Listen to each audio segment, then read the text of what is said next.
guys, it's Dylan with CT Aquatics, and today we're going to be building the frag stand. So this frag stand is holding our 2 frag tanks, but you can build it to hold as many tanks as you need. It also has a section underneath to hold our sump filtration system, and then on the other side we can also put in other equipment. As of right now we have our Apex controller. So let's build this stand. In the last video we painted the bottom of the frag tanks that you can see on the side here. They're just stacked on top of each other right now. There's no light shining through.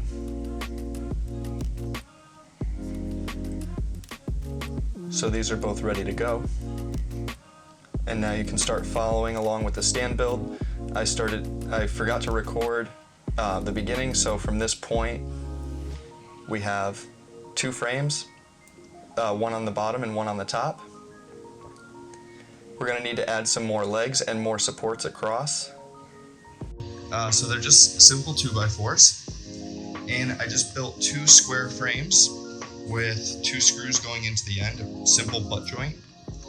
I overextended this one here. I can cut this down. This is just going to give me a spacer from the wall essentially for all of my plumbing. The overflows are going to be inside the tank, but the pipes are going to come out the backs of the tanks. So I'm going to leave about 4 inches, which is about that much. So I'm going to end up trimming these a little bit more. Again, same thing on the other side. So I built 2 of these frames identically, one for the bottom and one for the top. Sorry about the camera angle, I'm in limited space down here. Yeah, so we have 2 frames that were identical. The dimensions of the tanks are 4 foot by 2 foot.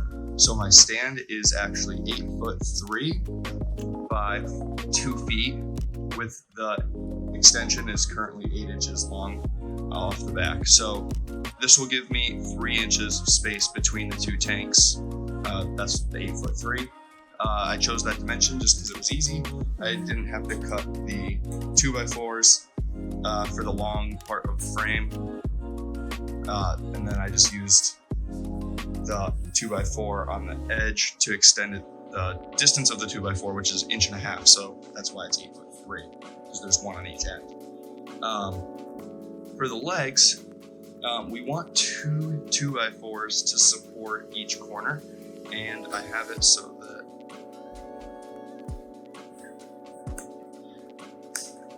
there's one 2x4 sitting under the butt joint so that this has no flex, and then I have another one on the side here supporting the weight of the entire corner, and that's how every corner is.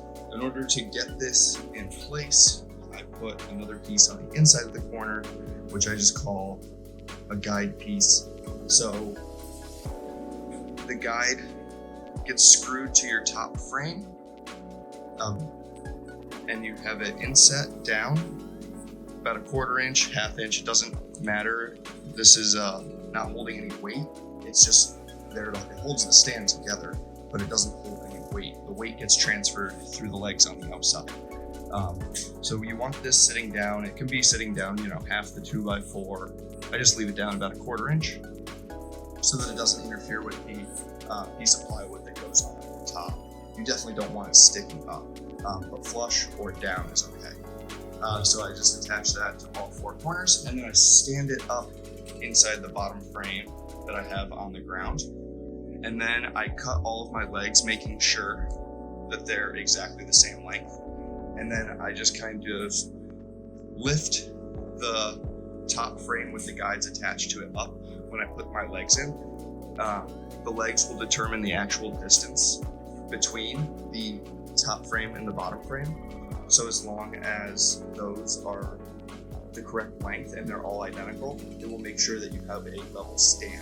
And then all you have to do to make sure that the stand is level on the ground is put shims under the bottom of it.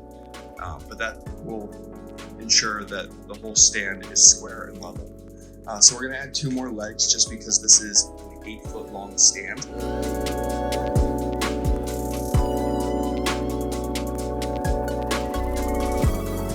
Okay, so we're back at the stand, and for the leg that we're doing, it's going to be dead center. So in order to put this one in, I've gone ahead and I've just marked the first center. So I just measured over 4 foot 1.5 from each end. Realized that there was 1/8 of an inch between them. They should have been dead center, and then I just, put a line in the middle and measured out. And this is 3.5 inches, which is the width of a 2x4.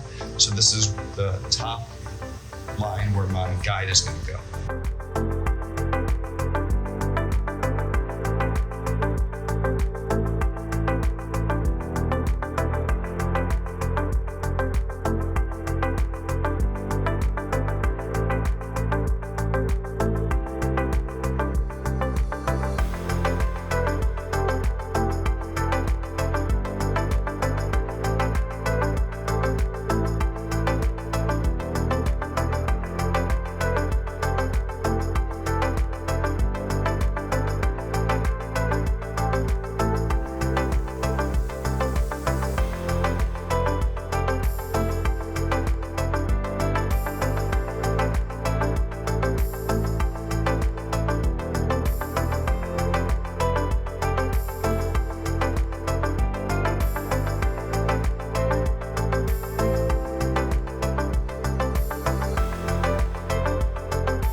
I want to put a brace directly next to these legs in the middle.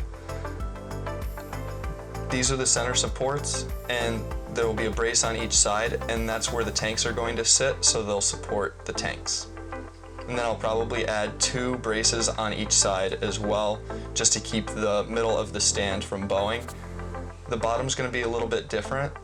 We don't need as many supports, but we're going to put supports at least on one side for the sump, and on the other side we could use it for storage, and I can always modify that later.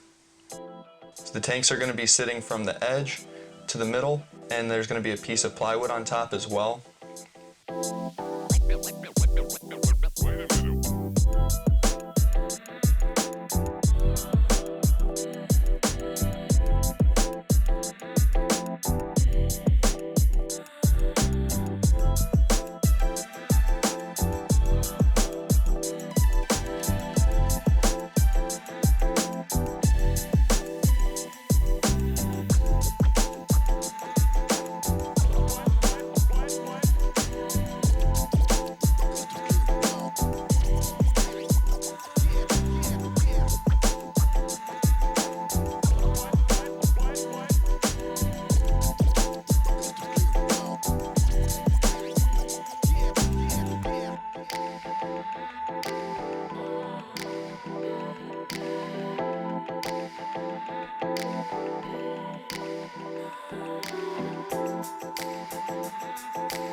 Alright, so I just went to Home Depot and I got these plywood sheets and the last bit of supplies that I need.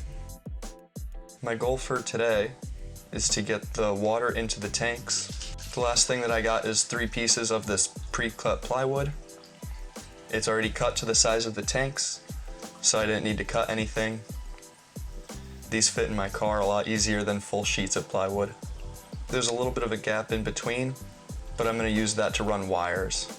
I also got some shorter screws so that they won't poke through.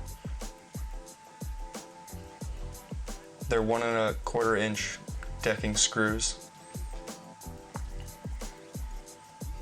So they'll go about 3/4 of an inch through the 2x4.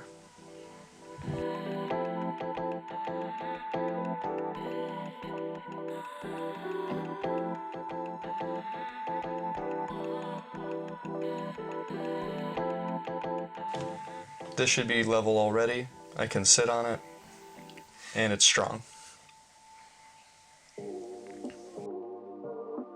The tank is only really sitting on this edge. The glass doesn't touch the bottom, so anything in the middle doesn't really matter as long as it's not poking up into the glass. The plywood and the braces are going to keep everything square. So I notched out the corners from the wood. So I just took 3 inches in this way to account for the two 2x4s that are here. And then I just cut 4 inches this way. And the reason I did 4 inches instead of 3.5 is because I wanted the wood to be supported by about a 1/2 inch on this side where the brace is. And then on this end, because it was a 4-foot piece, it's on this 2x4 on the ground about halfway. So I'll have a point to screw into on both ends.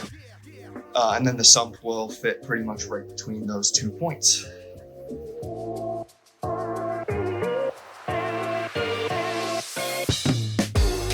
For functional platforms, we've got a platform for the 2 frag tanks and a platform where our sump will go. All that's left to do to the stand before we actually get the tanks on it is just put some sort of mat down to absorb any of the inconsistencies that may be left. Which again, I really don't think that's super critical, but it should help and prevent any damage to our tanks in the future. This is the finished frag stand now. As you can see, it's holding the 2 frag tanks. We added the support in the middle because that's where a lot of the weight ends up coming, and that's where it would end up bowing the most. It also kind of acts as a divider between the 2 sides where we have the sump and the equipment. So after this, in our next video, we're gonna go through drilling the frag tanks. If you like our content, please like, subscribe, and ring the bell for notifications to join us on our journey through the sea.